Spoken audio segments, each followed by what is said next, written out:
Pai, nosso Senhor e Salvador Jesus Cristo, mais uma segunda-feira, abençoado por Deus. Feliz com o Senhor até que o Senhor nos ajudou. Agradeço a cada um de vocês pelas mensagens enviadas. Que Deus os abençoe. Vamos começar hoje o livro, capítulo 17, do ciclo 9 de primeiro livro dos Reis. Primeiro Reis, 17, 9. E Elias continuou fugindo de Jezabel. Nós vimos no versículo anterior que Deus mandou que ele bebesse do caso do ribeiro, na beira do ribeiro, dormisse ali, e ele bebesse da água do ribeiro, que ele veria os corvos para alimentar. Deus deu ordem aos corvos que alimentassem. E ele foi assim, e fez como o Senhor mandou. Por causa da seca, 3 anos de seca. Agora ele continua fugindo de Jezabel. O ribeiro agora secou. No capítulo 17, do versículo 9, Deus fala com ele: levanta e vai a Zarefate, que é de Sidom. Uma povoada pertencia a Sidom. E habita ali. Eis que eu ordenei ali uma mulher viúva que sustentasse. Ontem eu falei um pouco, anteontem, né, sábado, sobre isso, essa parte da mensagem. Não sabia que ela ia cair para hoje também. Então Deus manda agora ele não tem mais acesso à água do ribeiro. Deus manda ele ir a um povoado, onde tem ali uma mulher viúva que Deus ordenou que ela sustentasse ele. A vida para o servo do Senhor, para aquele que faz ao Senhor, não é fácil. Se ele tem Deus no coração, se ele se esforça, se ele não temer, se ele tiver fé. Jesus Cristo, quando mandou os discípulos ir para curar, para levar a palavra do Senhor, a multidão ele falou que não levasse nada, nem alforje, nem dinheiro, nem sandália, nem nada, nem 2 túnicas. Jesus falando para ele que o que faltasse a Deus supriria. Assim nós vemos cumprir aqui na vida de Elias, ainda no Velho Testamento, né? Acabou a água, Deus manda que Elias vai a um povoado pedir a já viu, ele daria ordem que ela sustentasse ele. Elias vai, chegando na entrada da cidade, ele encontra a mulher apanhando, né, cavaco para fazer cozinhar, né, acender fogo. Elias pede a ela um pouco de água. Ela fala: vive o Senhor teu Deus, que não tenho água. Perdão, não foi assim. Pede um pouco de água, ela vai para a água. Ele fala: vai e traz primeiro para mim um pedaço de pão. Ela fala: eu não tenho pão. Eu tenho um punhado de farinha na panela e uma botija de azeite. Ele falou: vai e faz como você falou, mas faz primeiro para mim. E ela obedeceu a voz do profeta. E agora ele é alimentado até quando vem a chuva por essa viúva. Muitas vezes a gente vê escassez, né? As portas se fecham e nós ficamos recorrendo a um e a outro. Muito difícil, a gente nunca pede a direção do Senhor, né? A gente se apavora, tem medo e quer fazer segundo a carne. Não oramos, a gente sai correndo de um lado para o outro, pedindo ajuda a um outro, muitas vezes que é negado. Mas Deus enviou Elias para o lugar certo. Ali chegou no lugar certo. Não para suprir a fome dele, mas também suprir aquela casa da viúva, a casa daquela viúva. Deus mandou Elias ali, não foi só para ele se alimentar, mas também para manter a vida naquela casa. Deus sabia que aquela viúva estava passando necessidade, que ela iria fazer o último pedaço de pão. E não tinha mais saída, então Deus deu a saída através do profeta. Deus mandou que ele fosse lá, e aí Deus faz a multiplicação de pães e peixes, faz a multiplicação de víveres na casa daquela mulher, e através da bênção do Senhor foi sustentado ela e a família e mais o profeta. Muitas vezes nós negamos pão a quem está necessitado. Talvez seja o Deus trabalhando para ver o nosso coração, para conhecer. Ele conhece, mas vê as nossas atitudes. Quantas vezes necessidade chega à nossa porta, bate e nós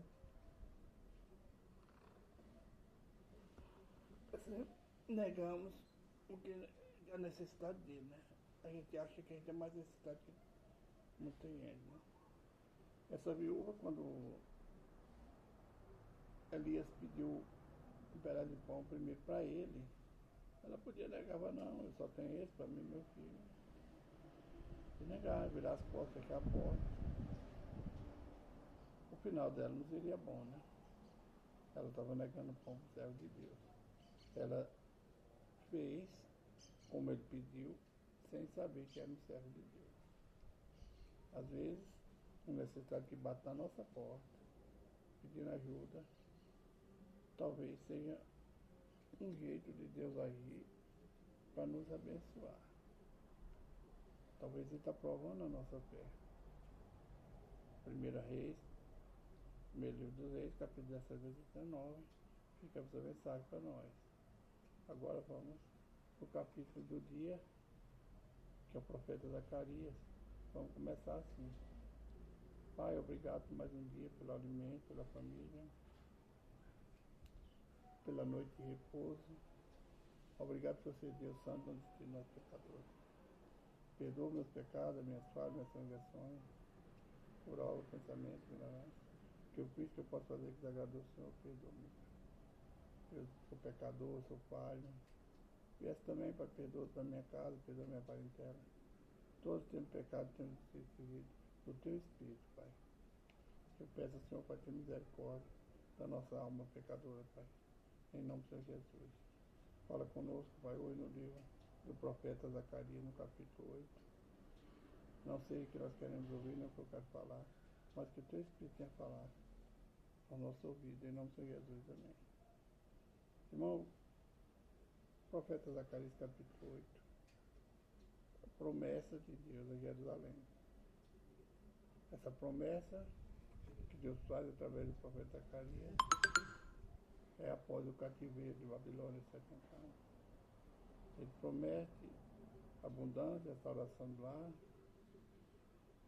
o Espírito de Deus sobre aquela família, sobre aquele povo, e as promessas de Deus se cumprem na vida do povo de Jerusalém. Apesar dos erros, das falhas, mas Deus continua fazendo promessas. Isso acontece no nosso dia, nessa data que nós estamos vivendo hoje. 7 de abril de 2025. Nós continuamos no mesmo erro e a promessa do Senhor está aqui na nossa frente.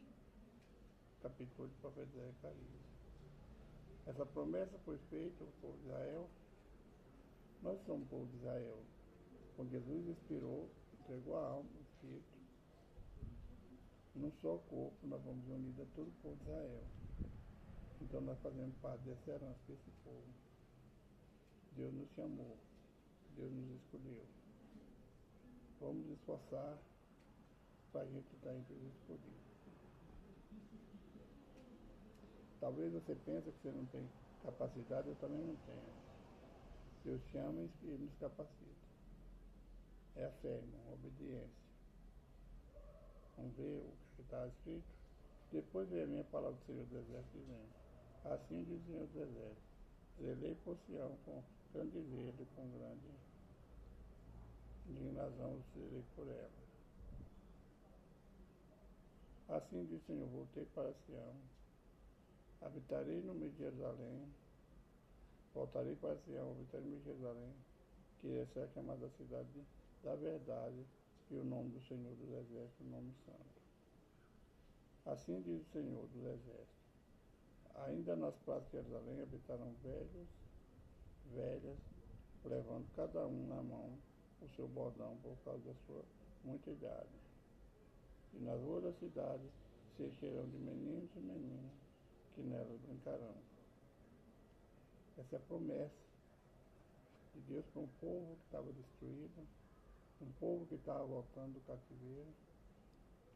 Quem passava por aquela cidade balançava a cabeça, zombava dele por causa da destruição, pela guerra ali com o povo babilônico, os caldeus.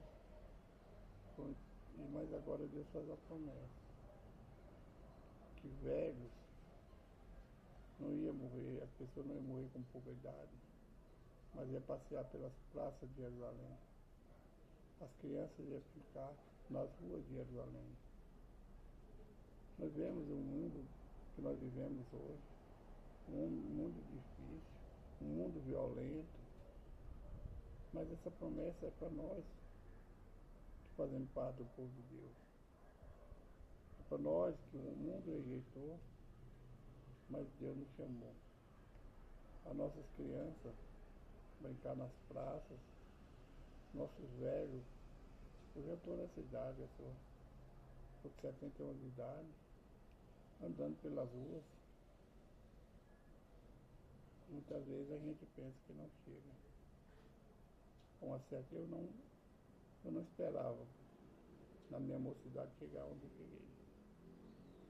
Eu vi meu pai, quando ele veio a óbito, ele era novo, acho que ele tinha 46 anos, se eu não me engano. Eu vi minha mãe partir aos 95. Quando meu pai partiu, eu pensei que não ia chegar à idade que eu cheguei hoje. Mas eu cheguei porque Deus tem um propósito na minha vida. Eu vejo meu irmão mais velho que eu, são 3 anos mais velho, mais 3 anos mais velho. E eu lembro, na nossa mocidade, ele falar que não chegaria, que ele falava que não chegaria aos 50. Temos que ter cuidado no que nós profetizamos. Que nós éramos cegos, surdos, mudos contra a palavra. Deus não escutou essa profecia do meu irmão. Eu nunca falei nada, mas eu pensava. Isso eu pensava. Que não chegaria. Mas eu cheguei. Porque Deus me trouxe até aqui.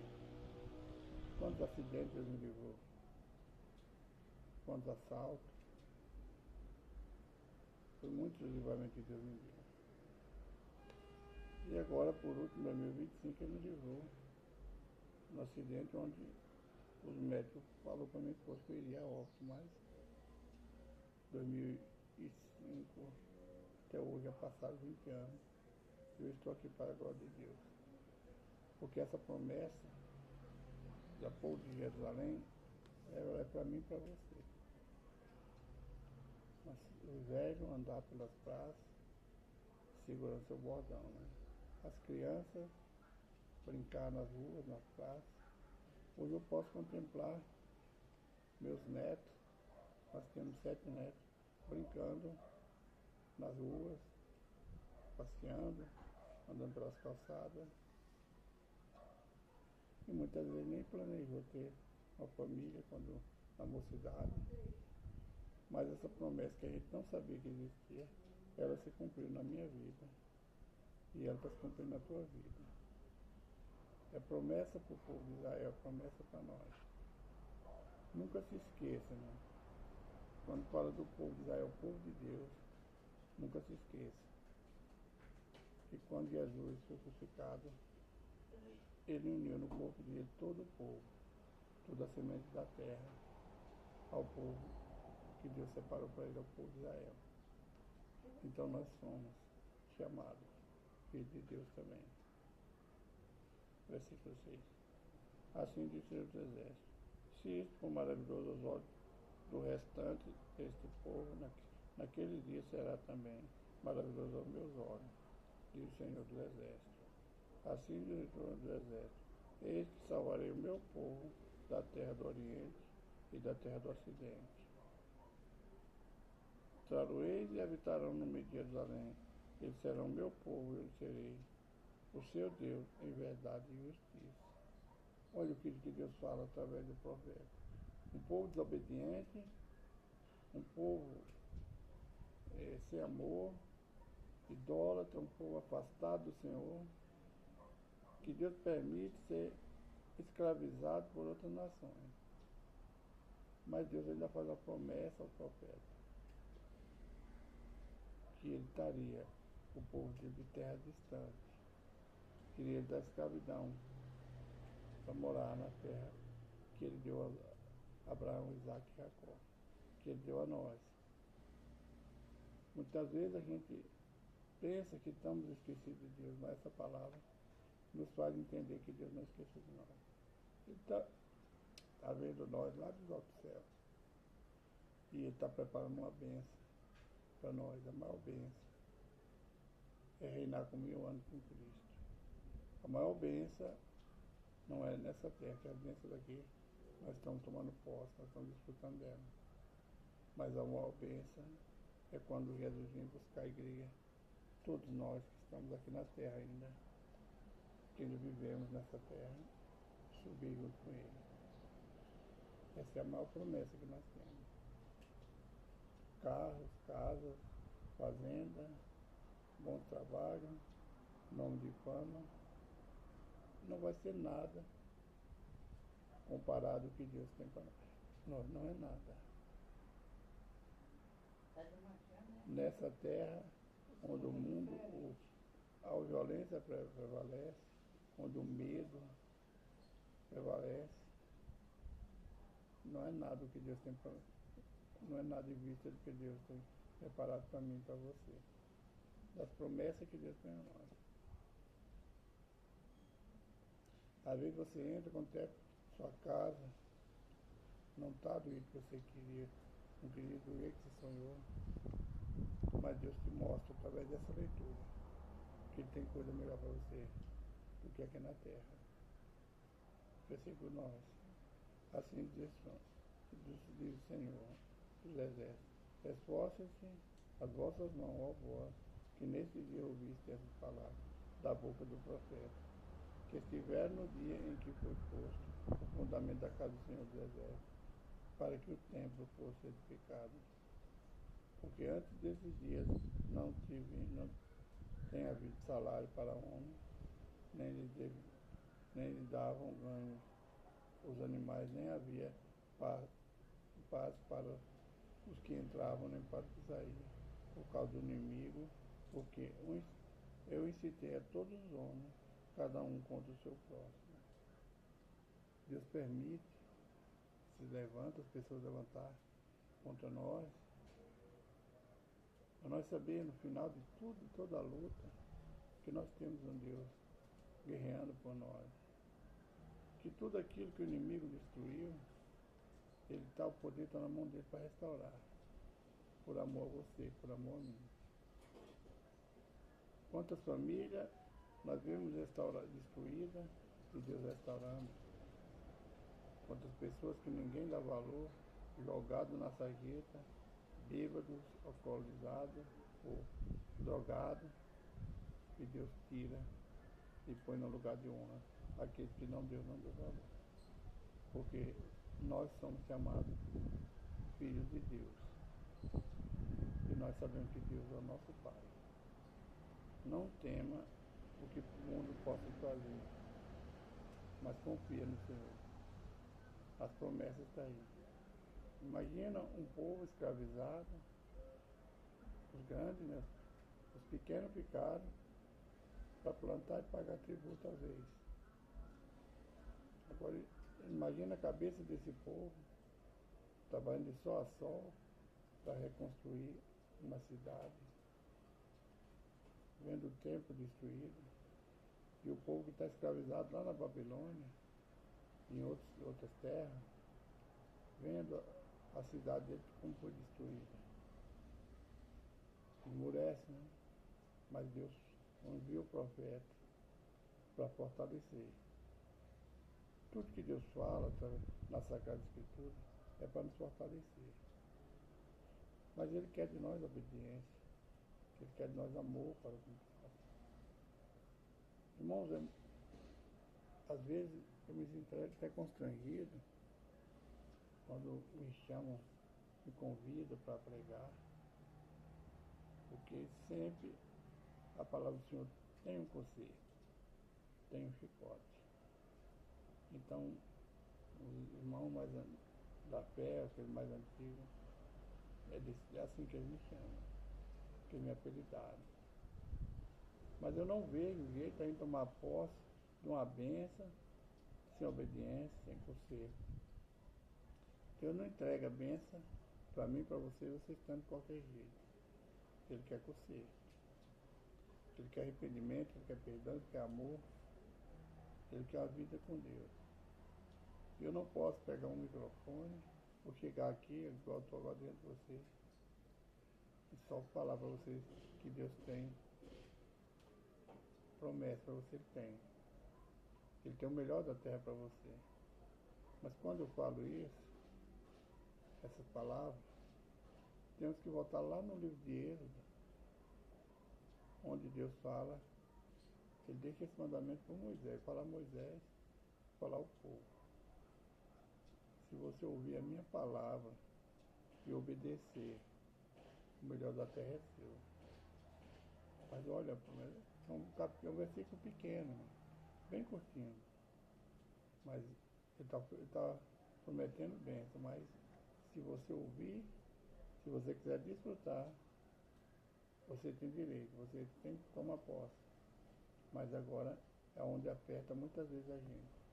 E obedecer. Foi isso que apertou, que afastou o homem de Deus, a desobediência.